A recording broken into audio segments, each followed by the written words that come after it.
Bismillahirrahmanirrahim. Assalamualaikum warahmatullahi wabarakatuh.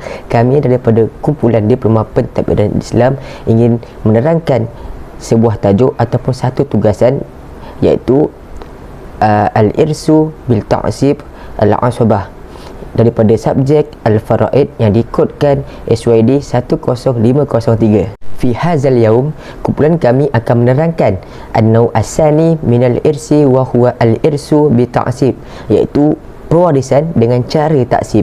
Baik, wa hadza qad arafna fi haqiqah ma ma'na ta'sib fi lughah, ma ma'na asabah fi lughah, summa fi syar'i wal asabah fi lughah huwa maza.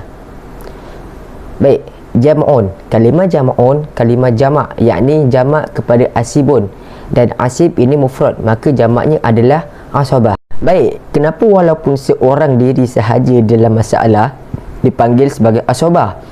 Kerana al-fuqaha atlaqu hadzal lafz ala maza, maka ala wahid, walaupun seorang tetapi tetap dipanggil asabah, li'annahu, kerana hu itu tadi kembali kepada al-wahid, yaqumu maqam al-jamaah, kerana dia mengambil tempat seumpama satu kumpulan, fi ihrazi jami'il mal, dari sudut dia menguasai ataupun membolot semua harta. Cara mudahnya, jadi seumpama ramai-ramai walaupun seorang diri tapi macam orang ramai. Lizalika sumya li'annahu wahidu faqat fi mas'alah, walaupun dia seorang diri duduk dalam masalah tersebut. Contohnya, seseorang mati meninggalkan ibnun, maknanya anak lelaki, maka ibnun tersebut ataupun anak lelaki tersebut kita panggil sebagai asabah, kerana ibnun itu umpama dari sudut kuasa dia macam ramai, macam orang ramai, maknanya dia menguasai seluruh harta si mati tersebut, maka dia membolot semua harta ataupun menguasai semua harta untuk dirinya seorang. Summa ba'da zalika nantakil ila maza huwa masyru'iyya al-irsu bi ta'sib. Pewarisan dengan cara taksib ini adakah dalilnya? Maka ada, iaitu dalilnya 2 ayat Al-Quran dan 1 hadis Rasulullah sallallahu alaihi wasallam. Tetapi kumpulan kami hanya membawakan satu sahaja dalil daripada Al-Quran surah An-Nisa ayat 11, iaitu a'udzubillahi minasyaitonirrajim, yusikumullahu fi auladikum lizakari mislu khazil unsayain, sadaqallahul azim, yang bermaksud Allah perintahkan kamu mengenai pembahagian harta pusaka untuk anak-anak kamu, iaitu bahagian seorang anak lelaki menyamai bahagian 2 orang anak perempuan. Bismillahirrahmanirrahim. Assalamualaikum warahmatullahi taala wabarakatuh. Fi hadzal yawm ana سنقدم عن أتكلم بمعنى ما معنى العصابة السببية. فهم معنى العصابة السببية فهم المعتق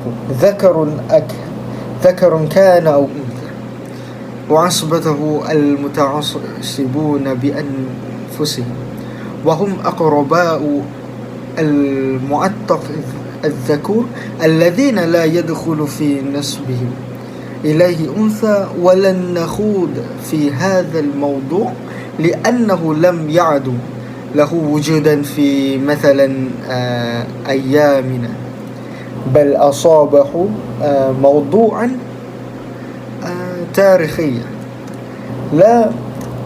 لا يحتاج إليه كثير من الناس. فهم المعتق ذكرا، mereka adalah orang-orang yang merdeka, lelaki ataupun perempuan. Kumpulannya adalah orang-orang fanatik itu sendiri yang dimaksudkan kepada orang-orang tersebut, dan mereka adalah keturunan maupun kerabat lelaki-lelaki yang merdeka, yang bebas, yang tidak dimasukkan seorang perempuan dalam keturunan mereka.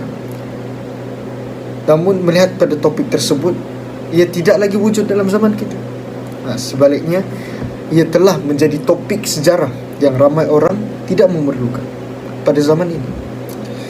Kemudian kita masuk pula kepada pembahagian yang kedua dalam asabiah.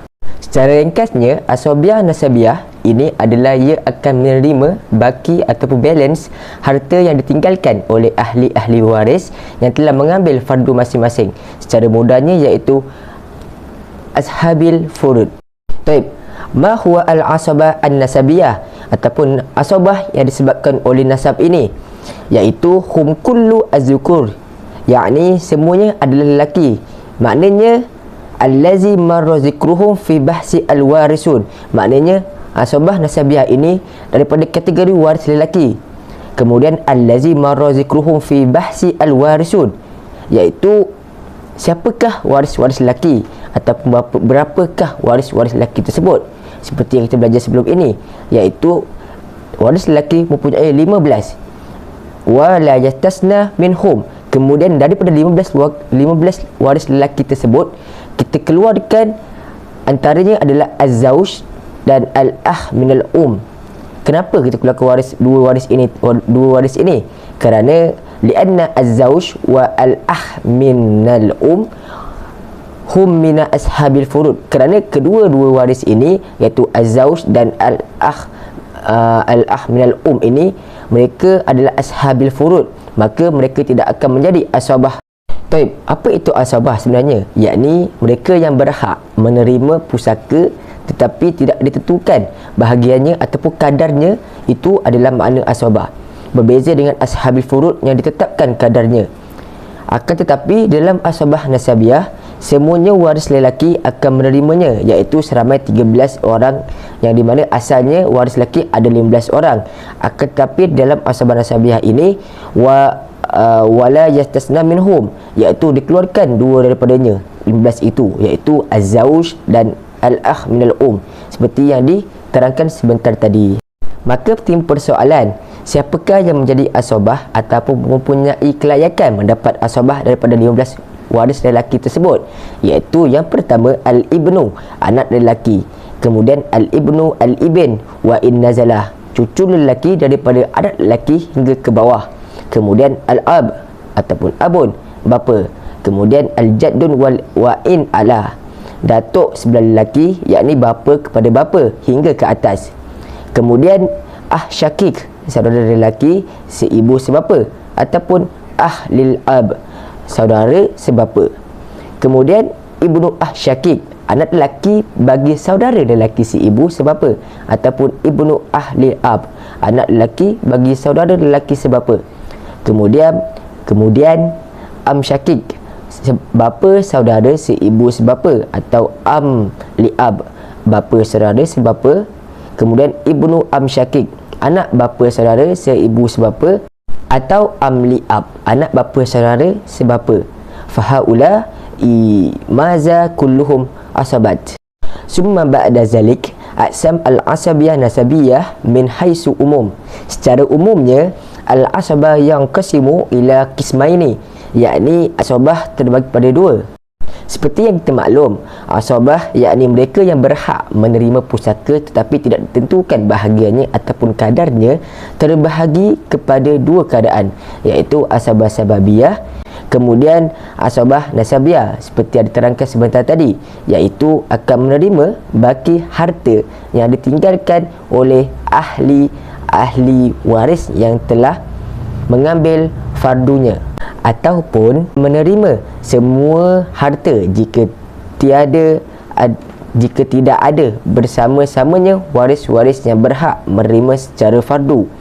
Summa ba'da zalik al-asabat an-nasabiyah yang qasimu ila salasatil aqsam, di mana asabah nasabiyat bagi bertiga bahagian.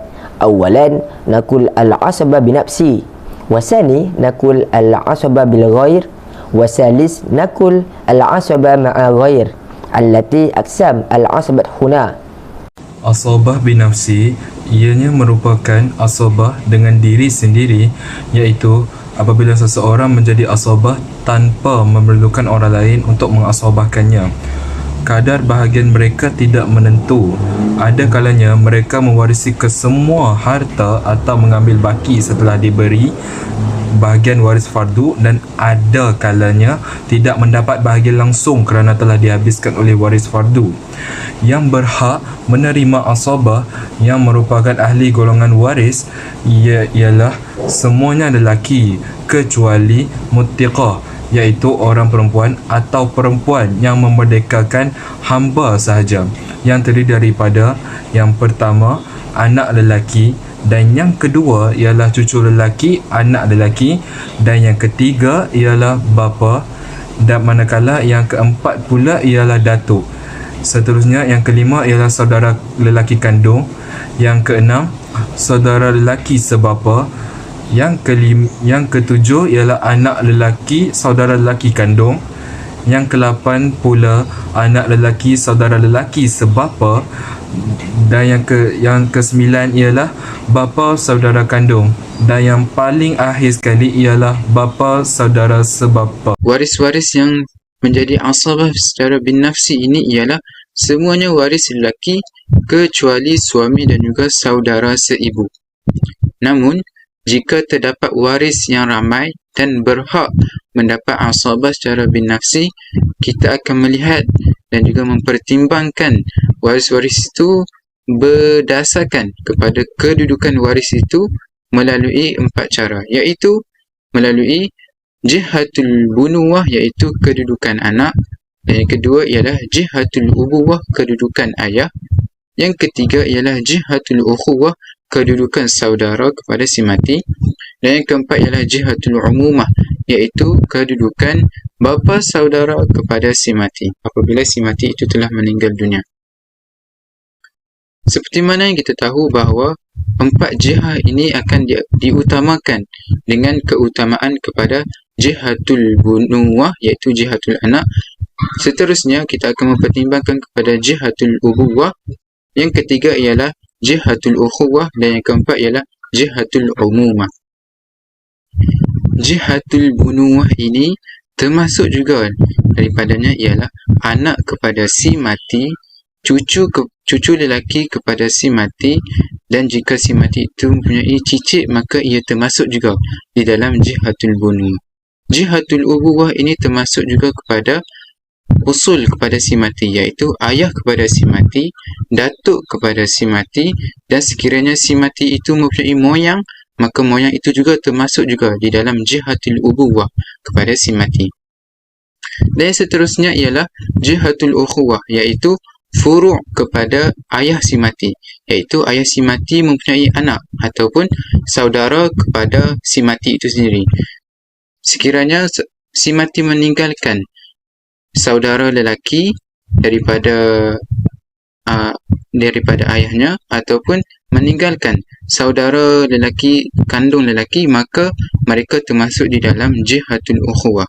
Dan yang terakhir ialah jihatul umumah, iaitu furu' kepada datuk, iaitu saudara kepada ayah kita. Apabila datuk kita telah meninggal, maka datuk ini mempunyai anaknya, dan anak itu adalah berkaitan dengan datuk saudara kita ataupun ayah saudara kita, maka mereka juga berhak mendapat asabah, tetapi di dalam jihah al-umumah, iaitu bapa saudara, seperti bapa saudara kandung, ammu syaqiq, ataupun ammu li'ab, bapa saudara sebelah ayah. Saya akan menerangkan serba sedikit tentang asabah bil ghairi. Asabah bersama dengan orang lain, iaitu seseorang mewarisi harta pusaka apabila si mati meninggalkan waris lelaki dan waris perempuan yang sama darjat, di mana bahagian mereka telah ditetapkan, iaitu bahagian waris lelaki adalah 2 kali lebih daripada bahagian perempuan. Mereka tergolong daripada 4 golongan, iaitu anak lelaki dan anak perempuan, cucu lelaki dan cucu perempuan, saudara seibu sebapa lelaki dan saudara seibu sebapa perempuan, dan saudara seibu sebapa lelaki dan saudara sebapa perempuan. Di sini saya nak terangkan, asabah bil ghairi ini berlaku apabila si mati meninggalkan anak lelaki atau anak perempuan. Itu contoh paling senang. Jadi macam mana terjadinya asabah ni?